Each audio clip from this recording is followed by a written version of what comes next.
FIFA ലോകകപ്പിൽ ആരാധകർ കാത്തിരുന്ന മത്സരമായിരുന്നു സ്പെയിൻ കേപ്പ് വെർദെ മത്സരം. ആദ്യ മത്സരത്തിൽ തന്നെ ഒന്നാം നിര ടീമായ സ്പെയിനിനെ തോൽപ്പിച്ചുവെന്നതിനപ്പുറം ഒരൊറ്റ താരത്തിലേക്ക് ലോക ശ്രദ്ധ മുഴുവനും കേന്ദ്രീകരിക്കപ്പെട്ടു.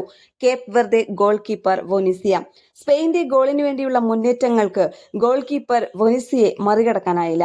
അതുകൊണ്ട് തന്നെ സോഷ്യൽ മീഡിയ പ്ലാറ്റ്ഫോമിൽ താരത്തിന്റെ ഫോളോവേഴ്സ് 50 ലക്ഷം കടന്നു.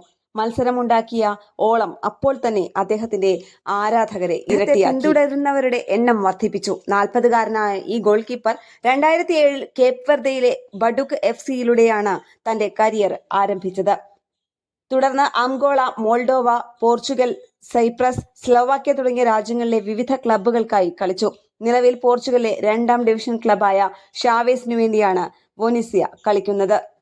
ലോകകപ്പിൽ അരങ്ങേറുന്ന ഏറ്റവും പ്രായം കൂടിയ 2ാമത്തെ താരമാണ് വൊനീസിയ. സ്പോർട്സ് ഡെസ്ക്, കേരള പ്രണാമം.